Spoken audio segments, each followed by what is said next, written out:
All right. Entitlement reform obviously is going to be a huge topic during these debates. And Steve Rattner, you have your charts on this, and you're going to break it apart for the candidates because it's very hard to understand exactly where they stand on these things because they won't say anything. So we're going to talk about Medicare, which is one of the biggest issues. And you're right. It is very, very hard to break it apart. But when you break it apart, you actually see some surprising things about where they stand. So we're going to go through it in pieces and try to lay it out as clearly as I can.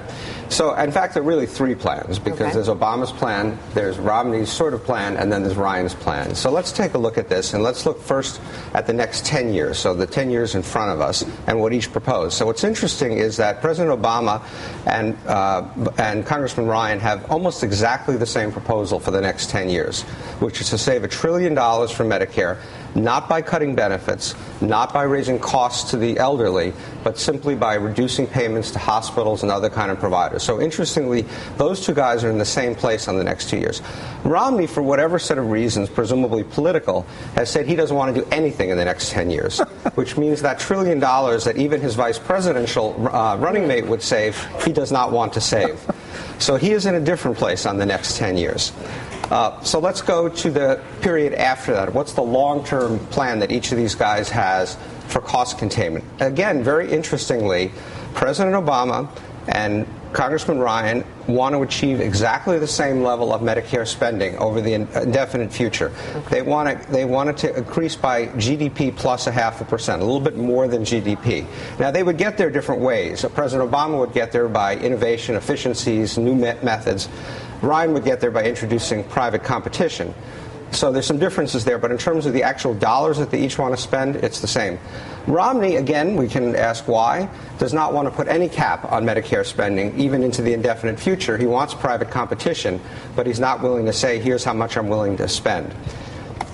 Now, even if Obama or Ryan's targets are met, Medicare still has problems because you're increasing spending faster than the rate of growth of the economy.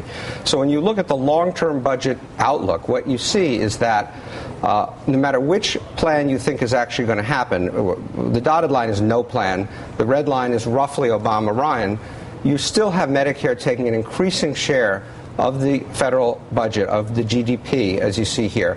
And what it does is it squeezes out everything else. It squeezes out defense, it squeezes out infrastructure, it squeezes out all kinds of other programs. This green line, which is going from there down to there.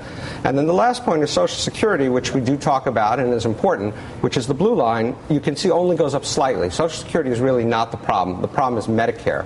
And the point being that with or without the Obama plan or the Romney plan, Medicare is going to continue to eat up resources. But, Steve, on Romney's plan, doesn't he have a cap, that is to say, a voucher? He just won't tell us what the level of the voucher is. Not exactly, John. Ryan has had three plans. Ryan 1.0, 2.0, 3.0. 3.0, he does not, the value of the voucher is supposed to be enough to pay you to get the same service you get on Medicare today.